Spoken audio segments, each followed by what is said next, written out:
The New York Knicks go into Cleveland and beat the Cleveland Cavaliers by the score of 107-98, and I'm here to break it all down. All that and much more on the Knicks Digest. What's up, guys? It's your boy Dariel from Knicks Digest.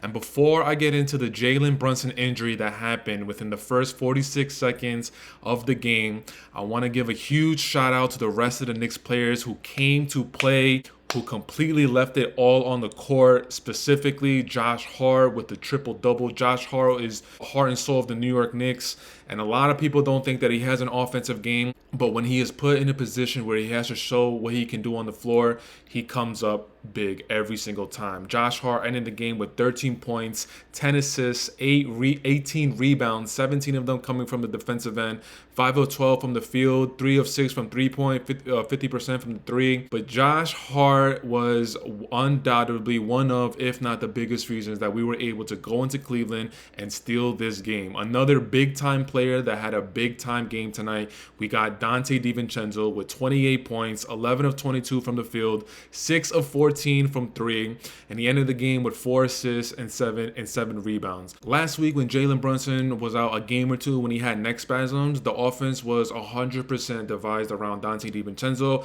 He had a couple rough games because the opposing team, they knew what defensive schemes to draw up and to try and shut down Donte DiVincenzo.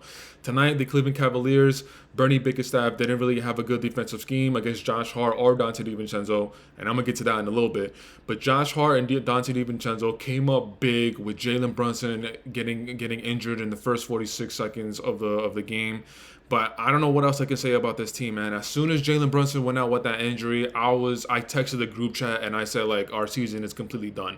As far as right now, all we know is that it's a left sore knee. We don't know if it's anything more serious. I texted the group chat. I thought it looked like he hyperextended his knee, but we're gonna have to wait to see what the results are of this injury.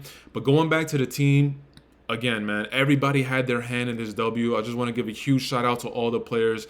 You can tell that they really wanted to make a point and show everybody that they're actually a really good team without a lot of their key players. We got Jalen Brunson just went out on an injury, so now Jalen Brunson is out. OG Anunoby still out. Julius Randle still out. Mitchell Robinson is out. Like, those are 4 of our starting 5 players, and we're showing the rest of the league that the others that we have on our team are more than capable of stepping up to play. Isaiah Hartenstein, even though on the stat sheet he didn't have a really big game, he had key defensive plays, he had key buckets throughout the game, ending the game with 8 points, 4 of 7 from the field, and ended the game with 5 rebounds and 7 assists. Bogdanovich had a really good game, 20 points, 8 of 15 from the field, 1 of 6 from three-point, which isn't great because we got him because he's a three-point shooter and he was only able to hit 1, so that's not great. Converting 3 of his free throws. Donte DiVincenzo, Josh Hart, Bogdanovich, Isaiah Hartenstein, Jericho Sims had a pretty good game too. Jericho Sims is more of just a defensive player and super athletic. I wish we could incorporate him a little bit more on the offensive end, but Jericho Sims did a really good job just guarding Evan Mobley, Jarrett Allen at times. Man, this was just a whole 100% a complete team effort. And now I kind of want to talk about the Jalen Brunson injury.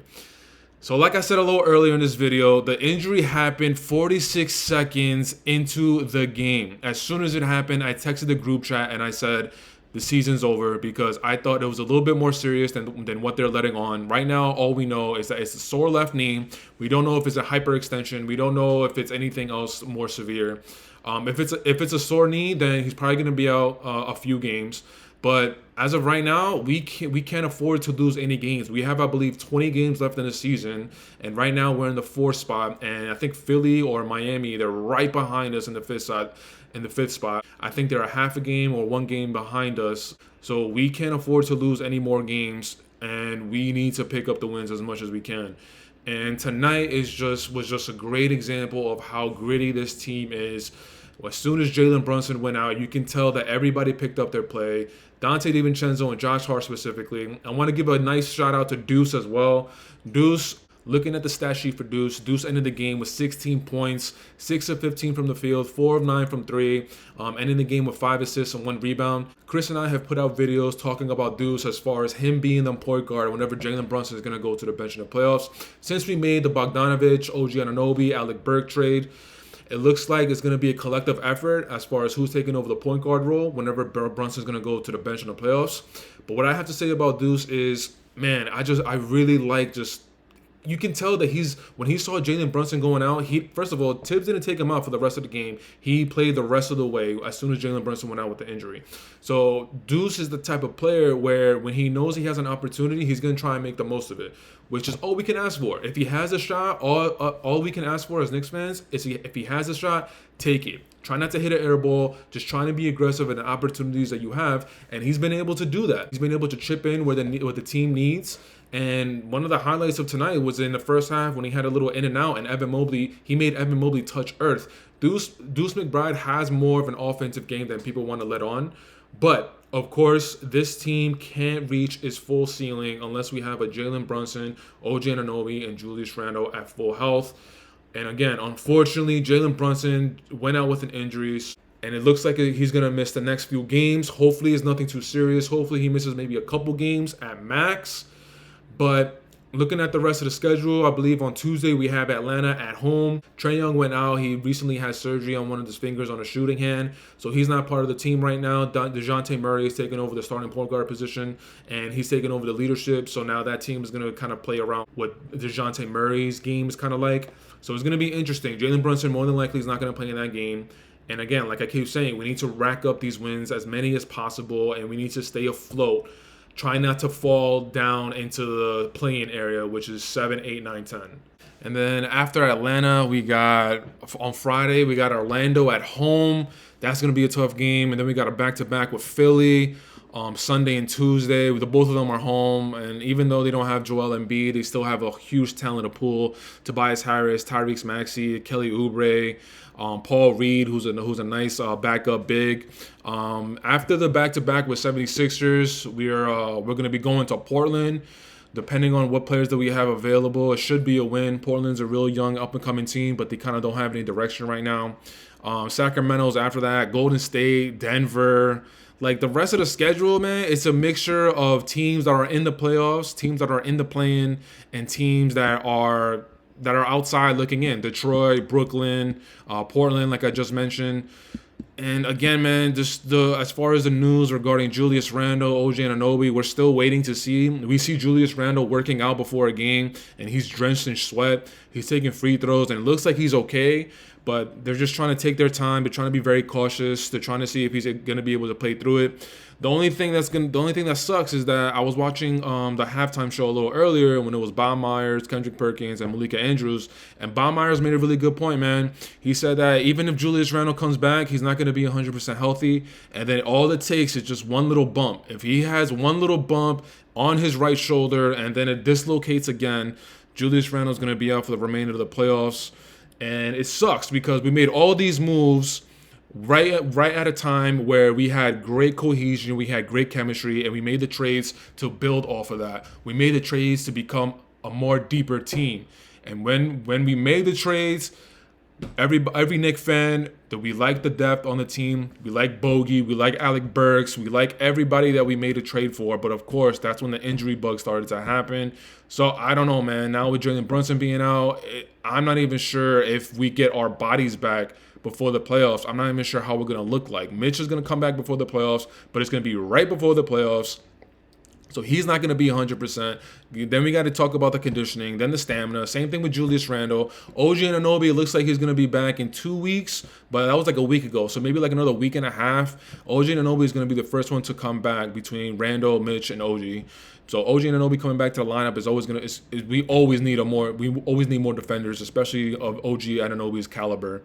Brunson's going to be out for our next few games, man. It's just, this is going to be a real gauntlet as to if we could get through the next, 15 to 20 games, if we could go 500 at least minimum, if we could go at least 500, then I feel like we will be afloat and we will be in the 4th or 5th seed. I don't want to end up in the play-in area, 7, 8, 9, 10, because as you guys know, if it's one loss, depending on the seed you are, if you're the 7 and 8 and you lose once, you have another opportunity. But if you're the 9 and 10 and you lose once, you're completely out.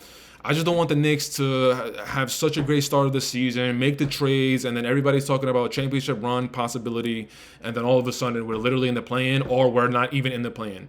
So I'm a little worried, but again, going back to this game, for the crew, Josh Hart, Dante DiVincenzo, Deuce McBride, Bogdanovich, Jericho Sims, Isaiah Hartenstein, everybody that had a contributing part into this game. I want to give a huge shout out. I want to give a huge salute. You guys played your asses off, and us as Knicks fans, we really do appreciate that. But even though we got this win, the Cleveland Cavaliers, throughout the whole season, they've been a team that a lot of people have been kind of getting on the bandwagon. But I don't know, man. Cleveland, they're very up and down. And I was going to say this a little early in the video, but now I forgot, and now I totally remember. The Cleveland Cavaliers should be absolutely ashamed of that loss. Even with Donovan Mitchell not playing, you have the talent of Darius Garland, Jarrett Allen, Evan Mobley, Max Strus.